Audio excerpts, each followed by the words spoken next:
बाबा तुझसे प्रीत लगाए,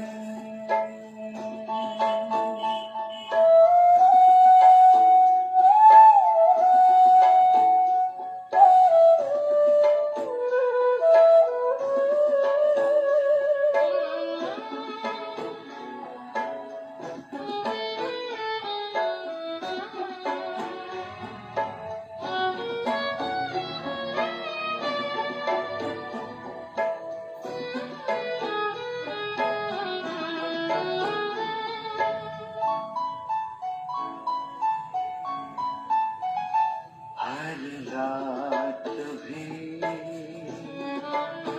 चांदनी की तरह अब उजली सी हो गई। जहाँ भी नजरें पड़ती मेरी, जहाँ भी नजरें पड़ती मेरी, तेरी रोशनी नजर आई। सुहावना हर मौसम लागे सुहावना, हर मौसम लागे बाबा तेरे करीब आए। जिंदगी गुनगुनाने लगी, बाबा तुझसे प्रीत लगाए।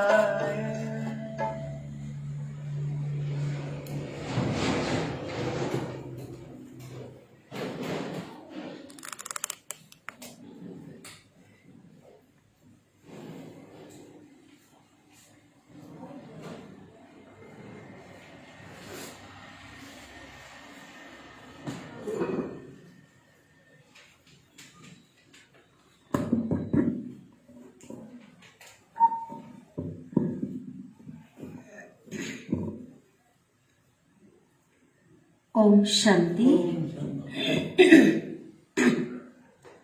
मीठे बाबा की आज महावाक्य सुनेंगे। साकार मुरली 15 तारीख की। आज बाबा कहते हैं अपनी ऊंची स्थिति बनाओ। स्व स्थिति जब ऊंची होगी तो परिस्थिति क्या हो जाएगी? छोटी हो जाएगी। जैसे ऊंचे स्थान पे अगर हम चले जाते हैं, पहाड़ों पे चले जाते हैं, किसी ऊंचे स्थान पे चले जाते हैं तो बाहर छोटी चीजें हैं दूर की क्या दिखाई देती है ना? छोटी दिखाई देती है। ऊंचे पहाड़ से नीचे की चीजें छोटी दिखाई पड़ती है।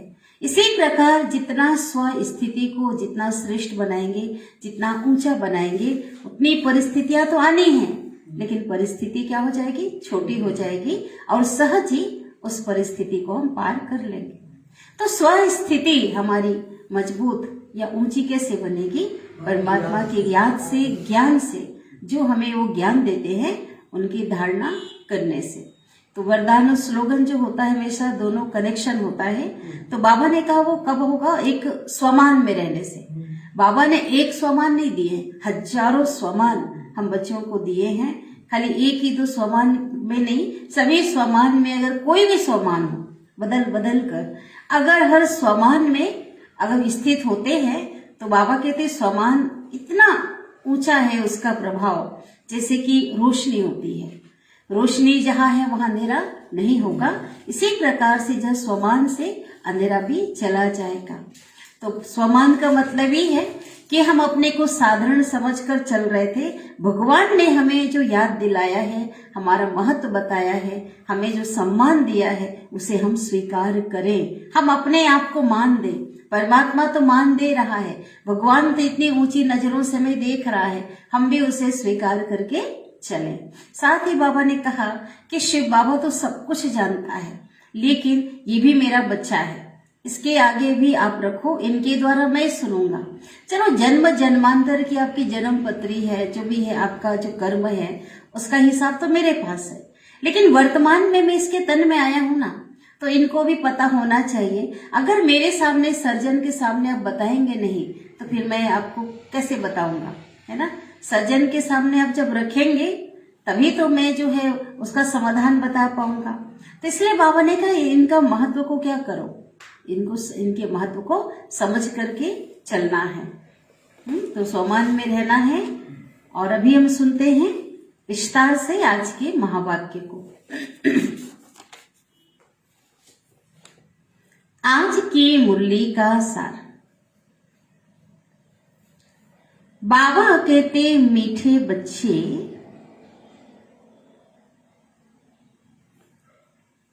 विकारों को दान देने के बाद भी, विकारों को दान देने के बाद भी याद में रहने का पुरुषार्थ जरूर करना है। मीठे बच्चे विकारों को दान देने के बाद भी याद में रहने का पुरुषार्थ जरूर करना है, क्योंकि याद से ही आत्मा पावन बनेगी। क्योंकि याद से ही आत्मा पावन बनेगी, है ना। हमने कहा बाबा को दे दिया, लेकिन संस्कारों में तो है ना। तो इसलिए जितना योग हमारा योग बल होगा उतना ही क्या होगा, तभी आत्मा पावन बनेगी, तभी विकार दग्ध होंगे। बिना योग बल से नहीं हो सकता। प्रश्न है, तख्त नशीन बनने व रुद्र माला में पिरोने की विधि क्या है? तख्त नशीन बनने व रुद्र माला में पिरोने की विधि क्या है? उत्तर है, बाप समान दुख हरता सुख करता बनो। बाप समान दुख हरता सुख करता बनो।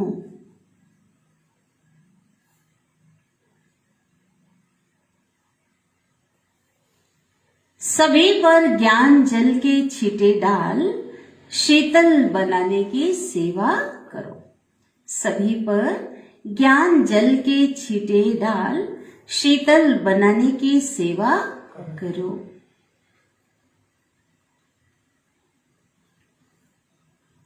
किसी को भी दुख देने की बातें छोड़ दो। किसी को भी दुख देने की बातें छोड़ दो। कोई भी विकर्म नहीं करो।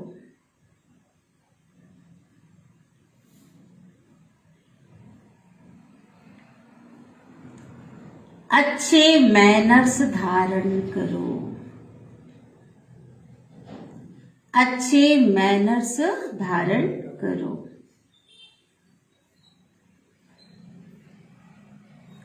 अपना टाइम बाप की याद में सफल करो। अपना टाइम बाप की याद में सफल करो, तो बाप के दिल तख्त नशीन बन रुद्र माला में पिरो जाएंगे।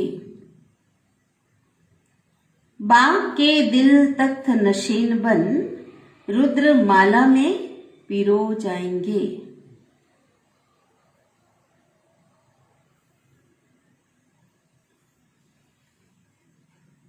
अगर कोई अपना टाइम वेस्ट करता है,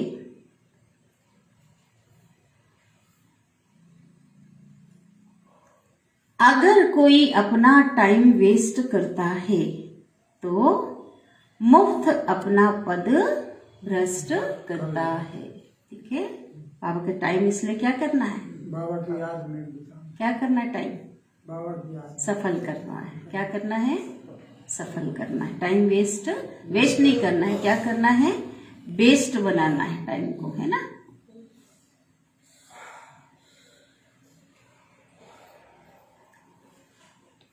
झूठ बोलना, भूल करके छिपाना, किसी की दिल को दुखाना, यह सब पाप है। जिसकी 100 गुना सजा मिलेगी, जिसकी 100 गुना सजा मिलेगी। गीत बजा है, ना वह हमसे जुदा होंगे, ना उल्फत दिल से उल्फत माना प्यार, उसका प्यार कभी दिल से निकल नहीं सकता। ओम शांति। यह है गोपिकाओं के गीत। कौन सी गोपिकाएं पूछ रहे बाबा? संगम युग की हम गोपिकाएं। यह है प्रजापिता मुख वंशावली। फिर इनको कहा जाता है गोपी वल्लभ, अर्थात बाप की गोप गोपियां। बाकी वह सब कहानियां हैं। यह तो समझने की बात है कि बरोबर जब तुम ईश्वर के बनते हो तो आसुरी विकारी संप्रदाय दुश्मन बनते हैं। भगवान के बनते हैं तो दुनिया क्या बन जाती है? दुश्मन बन जाती है। हंस और बगुले विकारी बोल रहे, विकारी संप्रदाय, क्योंकि पवित्रता उनको रास नहीं आती, शुद्धता सात्विकता उनको रास नहीं आती है ना। हंस और बगुले इकट्ठे रह ना सके। हंस थोड़े होते हैं, बगुले बहुत करोड़ों के अंदाज में हैं। तुमको तो गृहस्थ व्यवहार में रह करके कमल फूल समान पवित्र बनना है। इसका गायन भी है, गृहस्थ व्यवहार में रहते पवित्र रहो। हाँ, विघ्न तो बहुत पड़ेंगे, विघ्न ऐसा नहीं कि नहीं आएंगे, विघ्न तो बहुत पड़ेंगे। आधा कल्प के पतित हैं, वह इतना जल्दी पावन नहीं बनते। विकार के लिए कितनी कसमकस चलती है, अबलाओं पर अत्याचार होते हैं। तब तो द्रौपदी की कहानी है ना, द्रौपदी ने पुकारा। दुशासन वस्त्र चीरहरण जब कर रहे थे, है ना, तब द्रौपदी ने पुकारा। अब एक द्रौपदी नहीं है, इस समय सब द्रौपदियां और दुशासन यही की कहानी है। दुशासन है, चीर उतारते हैं। यह है पतित विकारी दुनिया, और सतयुग को कहा जाता है वाइसलेस दुनिया। यह है विशस दुनिया। पतित दुनिया को क्या कहते हैं? और सतयुग वाइसलेस माना निर्विकारी दुनिया।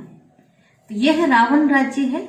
इस दुनिया में कितना दुख है, रोना पिटना, लड़ाई झगड़ा क्या लगा पड़ा है। जब नई दुनिया में देवताएं राज्य करते थे तो पवित्रता सुख शांति थी, अशांति वाले कोई धर्म नहीं थे। अभी तो अशांति फैलाने वाले कितने धर्म हैं।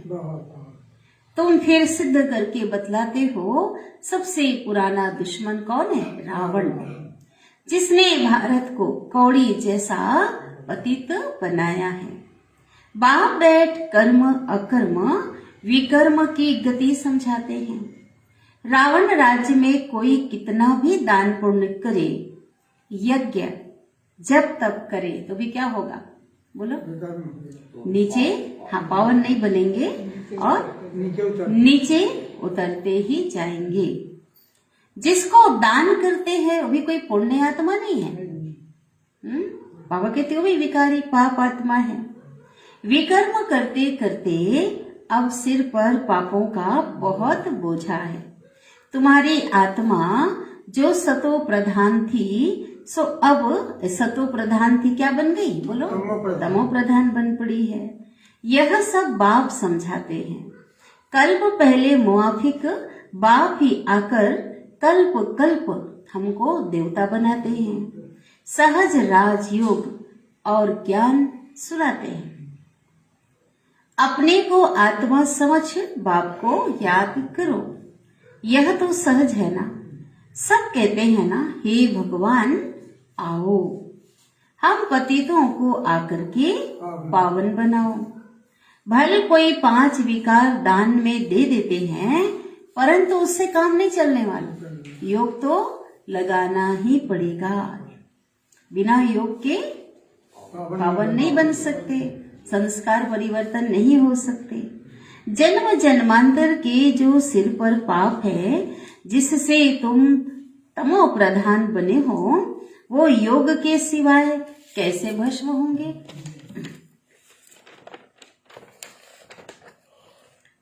तुम 5 विकारों का दान करते हो कि हम कोई पाप नहीं करेंगे, परंतु जन्म जन्मांतर के जो पापों का हिसाब है वो कैसे चुकता होगा? सही है ना?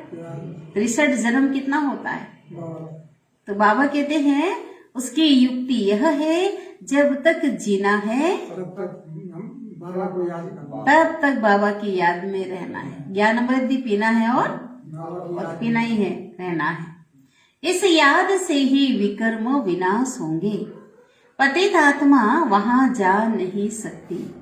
हरेक को अपना अपना पाठ और अपना अपना मर्तबा मिला हुआ है। जैसा मनुष्य का मर्तबा वैसे आत्मा का भी मर्तबा। पहले पहले आत्मा स्वर्ग में आएगी। पहले नंबर में है लक्ष्मी और नारायण, उनका सबसे ऊंचा पाठ है। ड्रामा में देवी देवता धर्म की आत्माएं सबसे अच्छा पाठ बजाकर सबसे जास्ती क्या करती है? बोलो, सुख भोगती है, जहां दुख का नाम निशान नहीं है। फिर सतो रजो तमो में आना है। खाद पड़ती जाती है। अब वह खाद निकले कैसे? सोने को अग्नि में डालने से खाद निकलती। उस स्थूल सोने की जो बात आती है उसको क्या करते?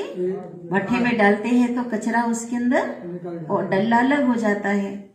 तो बाबा कहते हैं तो इसी प्रकार यह योग अग्नि है। आत्मा जो सोने तुल्य थी, विकारों का कचरा आ गया उसके अंदर, ठीक है, अशुद्धि आ गई है। जितना योग अग्नि में रहेंगे, योग अग्नि से ही आत्मा की क्या होगी?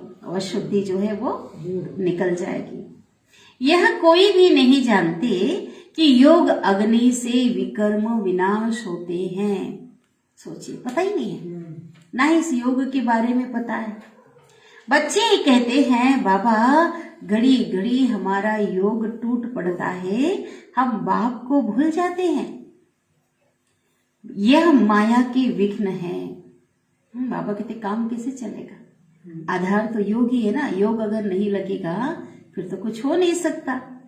विघ्न ना आए, जल्दी योग लग जाए तो जल्दी विनाश हो जाए, परंतु ऐसा तो हो नहीं सकता, टाइम लगता है।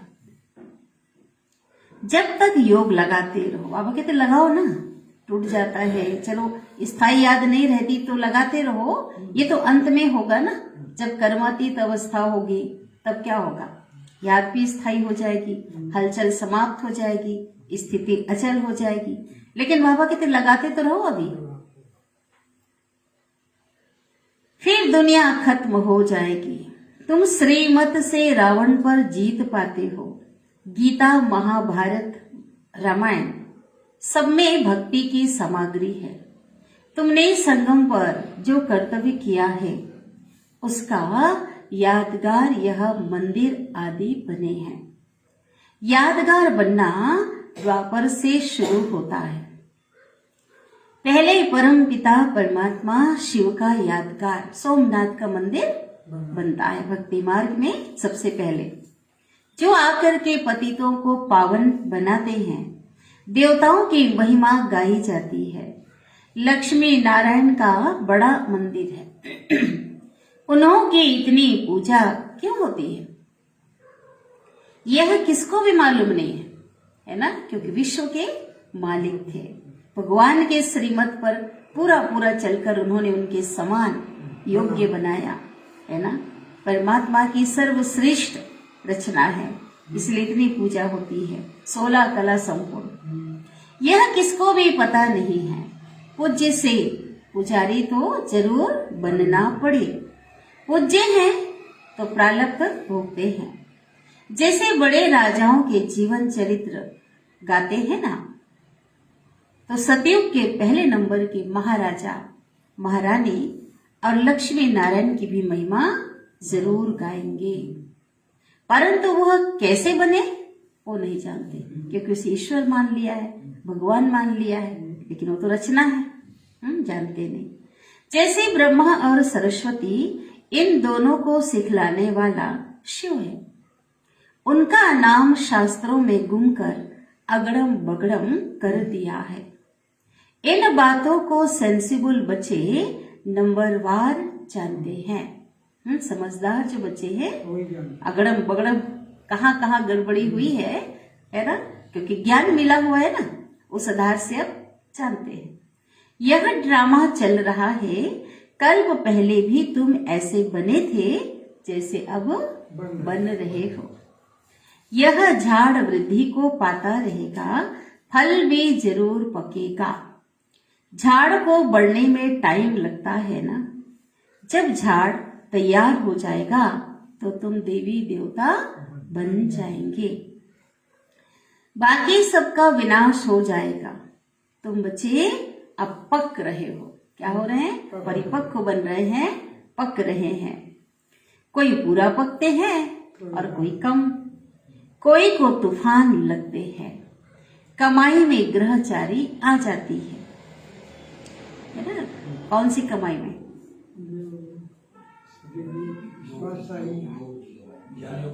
ज्ञानियों की कमाई है ना। इतनी कमाई, ऊंची कमाई कर रहे हैं, तूफान माया आती है तो क्या करती? घाटा डाल देती है, ग्रहचारी ले आती, योग टूट गया, घाटा पड़ गया।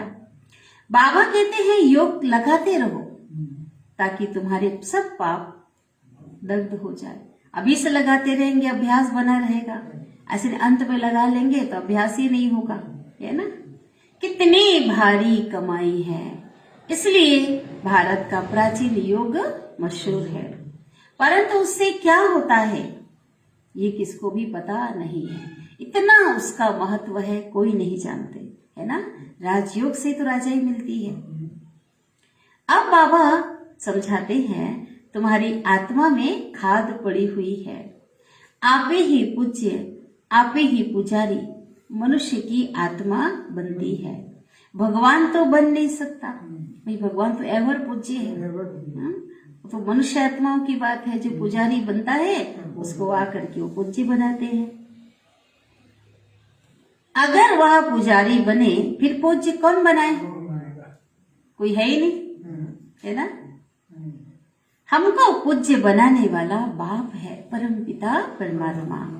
हम पूज्य पावन देवता थे, फिर उतरते उतरते हम शूद्र बन गए। सतयुग के देवी देवताओं को कहेंगे नई ईश्वर की नई रचना। गाते हैं मनुष्य को देवता किए, करत ना लागी पार। बाबा समझाते हैं अच्छी तरह पढ़ो। अच्छी तरह पढ़ना किसको कहेंगे? बोलो। रोज पढ़ना, ध्यान से सुनना और अमल में लाना। बाप टीचर, हाँ, जैसे अच्छी तरह पढ़ाई पढ़ो, चारों सब्जेक्ट में ध्यान देना, है ना। पढ़ाई क्या? ज्ञान, योग, सेवा, धारणा। टीचर, बाप टीचर गुरु का काम होता है ताकीद करना, अर्थात पुरुषार्थ कराना, है ना। कई चीजों को सीखना होता है ना। लिखा है इसमें, हमें पता नहीं था। ताकीद करना अर्थात पुरुषार्थ कराना। बच्चे टाइम वेस्ट मत करो, मुफ्त में पद भ्रष्ट हो जाएगा। क्योंकि संगम युग की जो घड़ियां बीत रही हैं, कम होती जा रही हैं, ये दोबारा लौट के तो नहीं आएगी ना। संगम युग से इतना समय क्या हो गया? कम हो गया।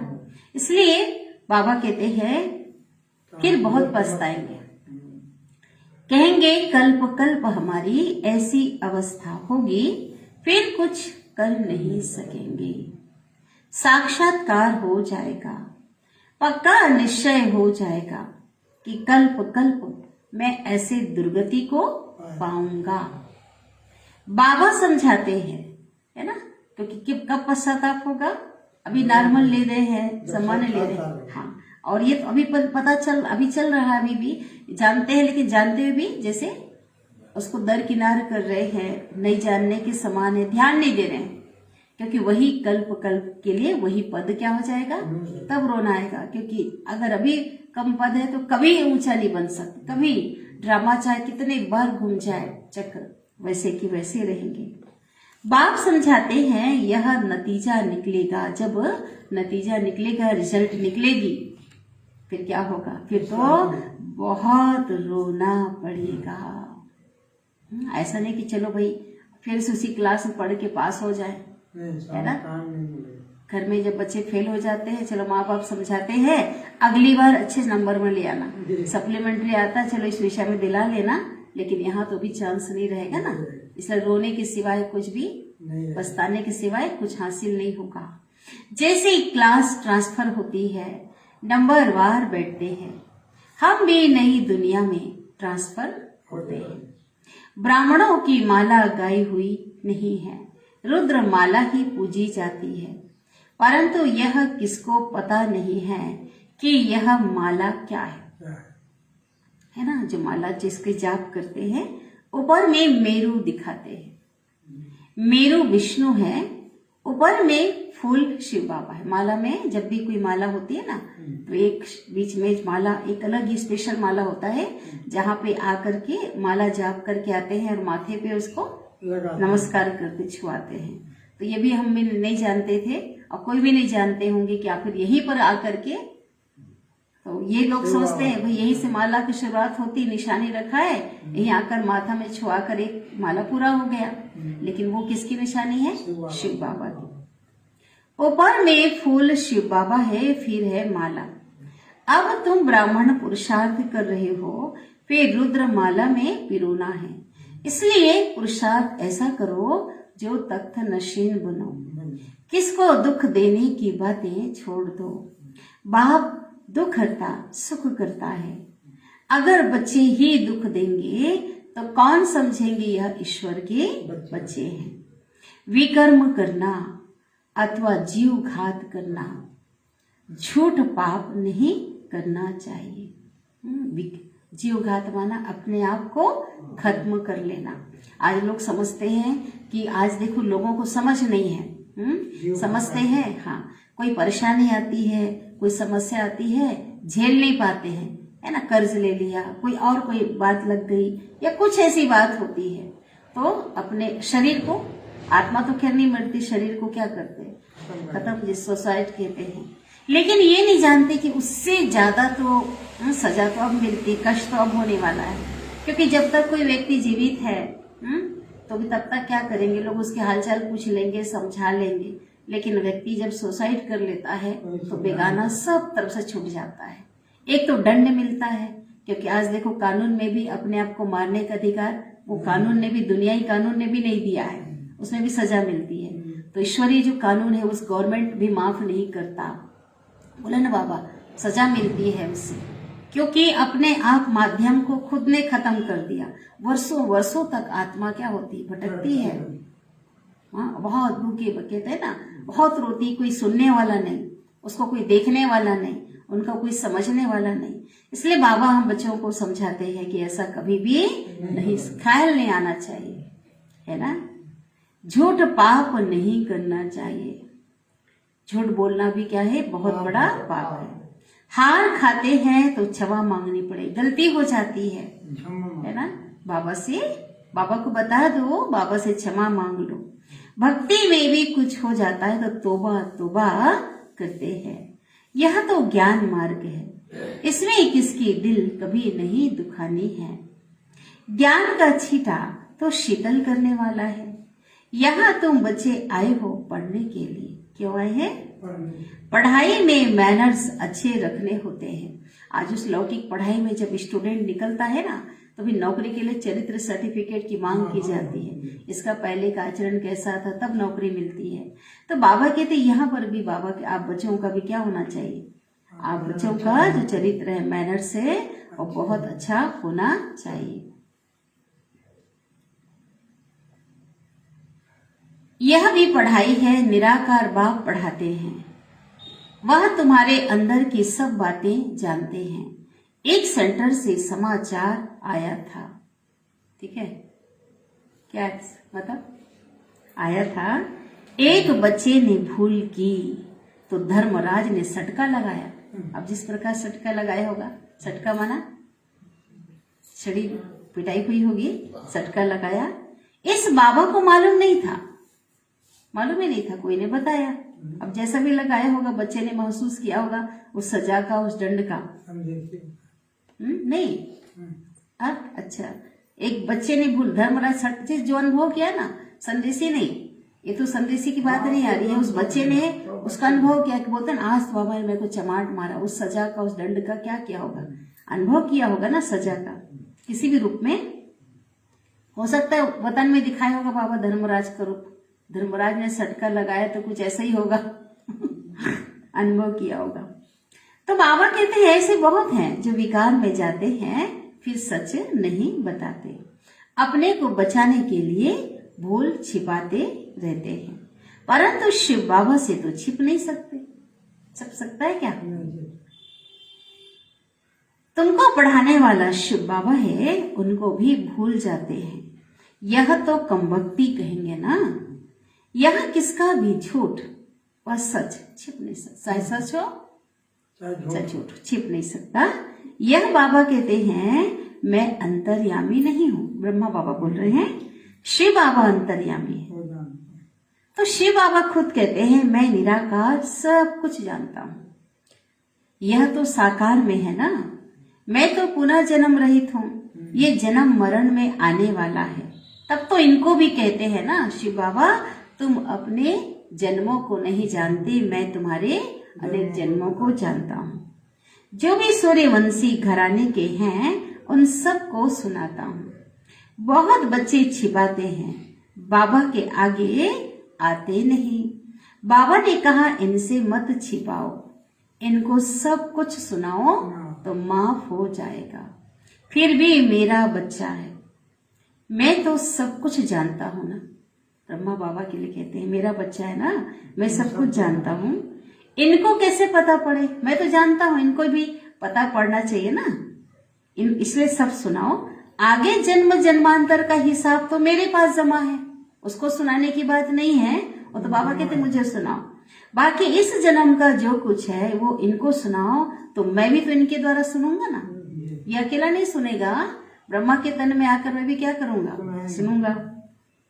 बाकी घर बैठे समझेंगे कि शिव बाबा तो सब कुछ जानते हैं, नहीं, बाबा कहते ये भक्ति मार्ग नहीं है, ये तो तुम भक्ति मार्ग में करते आए हो, अभी तो प्रैक्टिकल में सम्मुख आए हैं, तो बताना पड़े ना। अगर मुझे बताएंगे तो सावधानी भी मिलेगी।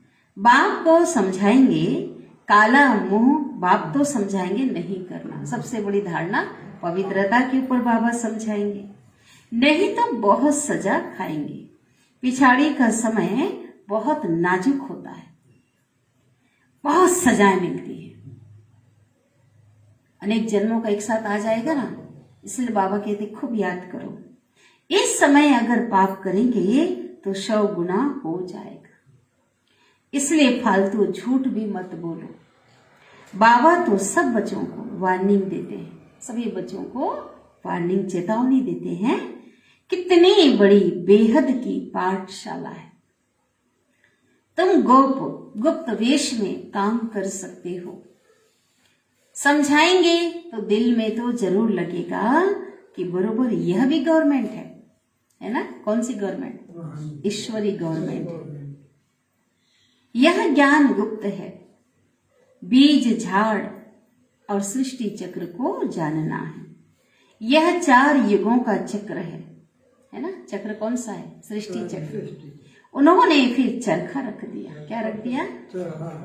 अब बाबा कहते हैं तुम बीके पांडव सेना हो, वह कोट आप आमर्स ले आना चाहिए। त्रिमूर्ति का है ना अपना। चरखा चलाने से क्या सत्य में वो जयते हो जाएगी? हो जाएगी। कौन सा चरखा चलाना है? स्वदर्शन चक्र। ये तो सृष्टि चक्र की बात है, तुमको डरना नहीं चाहिए। बाबा का ज्ञान इतना क्लियर है, स्पष्ट है। छोटा ज्ञान को लोग आज सामने निडरता से दे रहे हैं, तो आप बताओ लोगों को। बाबा कहते हैं गुप्त वेश में तुम कहीं भी जा सकते हो। बहुरूपी के बच्चे बहुरूपी होने चाहिए, परंतु बच्चों की बुद्धि में आता नहीं है। थोड़ी सी सर्विस में खुश हो जाते हो। दिमाग एकदम आसमान में चढ़ जाता है। अजन तो बहुत काम करना है, किस्म किस्म के पुरुषार्थ करना है। बाबा अनेक पॉइंट्स देते हैं। यह ज्ञान चक्र तो चलना ही है। हर एक पंथ वाले को बुलाते रहो, एक ज्ञान का चक्र चलना है। बुलाओ, संदेश तो हर एक को देना है ना। कोई प्रोग्राम रखो, बुलाओ। राजाओं को भी बुला सकते हो। उस समय राजाएं थे बाबा के समय, बात मुरली से चल रहा है, पता है ना। बाद में तो पंचायती राज हुआ। कॉन्फ्रेंस भी कर सकते हो, सम्मेलन करो। जैसा जैसा आदमी वैसा कार्ड भी छपाना पड़े। आ करके समझो, यह है ना। आज बड़े आदमी होगा तो कहेगा हमको ऐसे ऐसे नाम दे दिए हैं साधारण, तो भाई उनको दोगे तो उसी में क्या होता है, लोग ऐसे चाहते हैं। तो उस अनुसार से बाबा कहते हैं दो और समझाओ। आओ तो हम आपको परम पिता परमात्मा की और 5000 वर्ष की जीवन कहानी सुनाए। वंडर है ना। अच्छा, बाबा की ओर से याद प्यार ले लेते हैं। मीठे मीठे सिकिलिधे बच्चों प्रति माता पिता बाप दादा का याद प्यार और गुड मॉर्निंग। रूहानी बाप की रूहानी बच्चों को नमस्ते। और हम रूहानी बच्चों की रूहानी माता पिता बाप दादा को याद प्यार, गुड मॉर्निंग और नमस्ते। शुक्रिया बाबा, शुक्रिया आपका दिल से पद्मा पदम गुना शुक्रिया। धारणा के लिए मुख्य सार।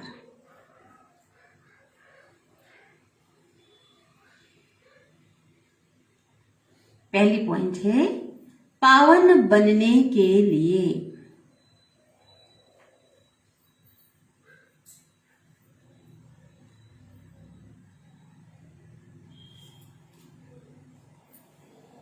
जब तक जीना है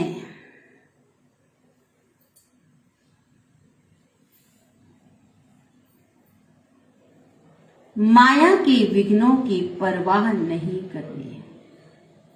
बताएंगे, बाबा ने बताया। पार ब्रह्म कहते परमेश्वर मिल गया, पर पार रहने वाला अब किसकी परवाह है ना। तो माया के विघ्नों की परवाह नहीं करनी है। दूसरी पॉइंट,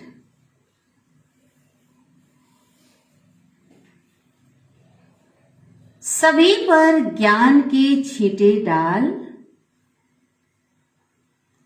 सभी पर ज्ञान के छींटे डाल, शीतल बनाने की सेवा करनी है।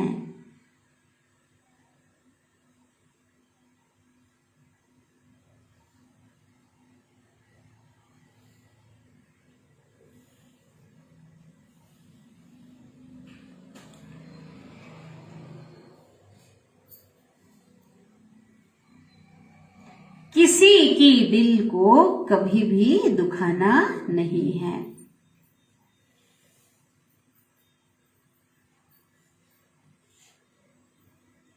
बाप समान दुख करता सुख करता बनना है।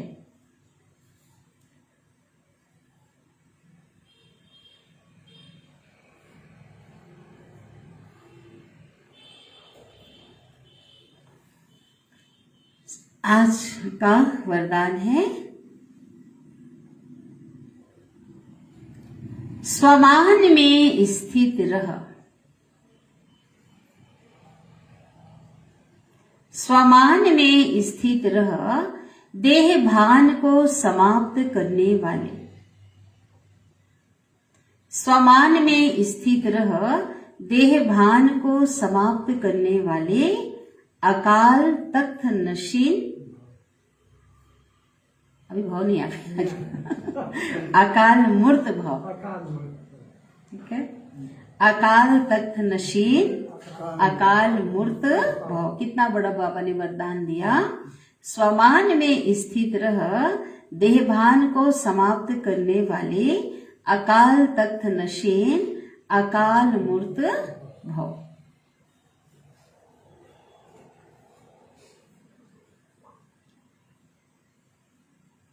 विस्तार है।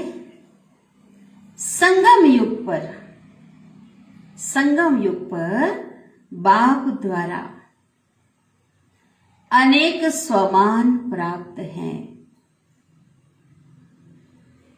संगम युग पर बाप द्वारा अनेक स्वमान प्राप्त है, हजारों में होंगे, है ना।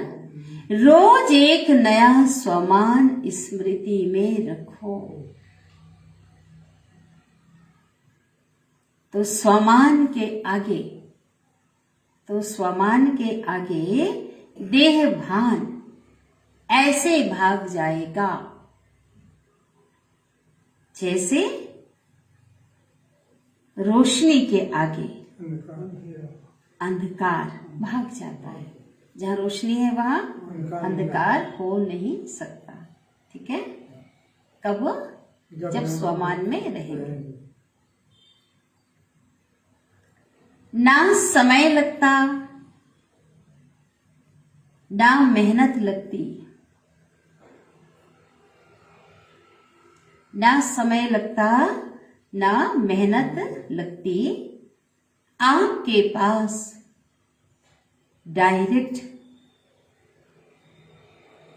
परमात्मा लाइट का कनेक्शन है। इनडायरेक्ट नहीं है, क्या है? डायरेक्ट परमात्मा लाइट का कनेक्शन है। सिर्फ स्मृति का स्विच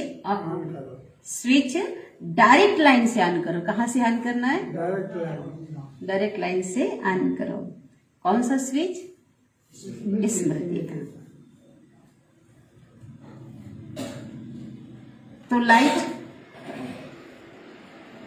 तो लाइट आ जाएगी। तो इतनी लाइट आ जाएगी जो स्वयं तो लाइट में होंगे, लेकिन औरों के लिए भी लाइट हाउस हो जाएंगे।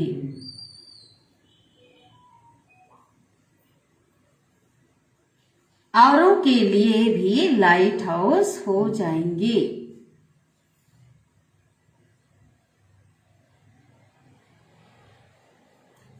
जो ऐसे स्वमान में रहते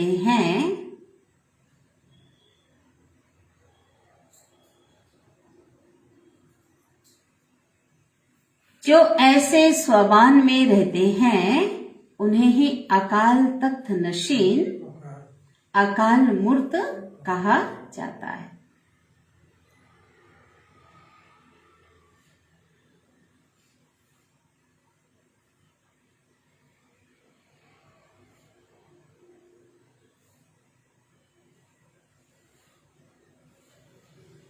ठीक है, समझ आ गया? तो क्या करना है? रोज सुबह उठते ही क्या करो? अमृत वेले से स्वमान ले लो और सारा दिन उस स्वमान की स्मृति में, नशे में रहो, है ना। स्लोगन: अपनी स्थिति ऊंची बनाओ, अपनी स्थिति ऊंची बनाओ तो परिस्थितियां छोटी हो जाएंगी। अपनी स्थिति ऊंची बनाओ तो परिस्थितियां छोटी हो जाएगी। बताया ना एग्जाम्पल? ऊंचे स्थान में जाने से सब जो बड़ी चीज भी नीचे की चीज छोटी। तो बाबा कहते ऊंचे हो जाओ, समान से स्मृति स्वरूप बन जाओ तो क्या हो जाएगा? छोटी मोटी बातें, है ना। मैं कौन हूं, मैं किसका हूं, जैसे बाबा ने बताया पूर्वज हूं मैं। अपने कर्तव्य की स्मृति से ऊंचे हो जाओ, समान से, है ना। तो परिस्थिति कुछ भी नहीं है। कौन मेरे साथ है? देखो, मैं मास्टर सर्वशक्तिवान हूं। कितना ऊंचा सीट। तो परिस्थिति क्या हो जाएगी? उसके आगे कुछ भी नहीं है। मैं विघ्न विनाशक हूं। स्वमान ही तो ऊंची स्थिति है। तो वरदान रोज देखेंगे, वरदान और स्लोगन का कनेक्शन आपस में हो रहता है ना। तो स्वमान ही ऊंची स्थिति है, स्मृति ही ऊंची स्थिति है, और जिससे क्या हो जाएगा? परिस्थिति जो है वो कुछ भी नहीं है। तो बहुत प्यारी बाबा की मुरली चली है। तो अभी पहले बाबा को याद करेंगे, कोई नहीं जाएंगे अभी, कुछ बात बता।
ओम शांति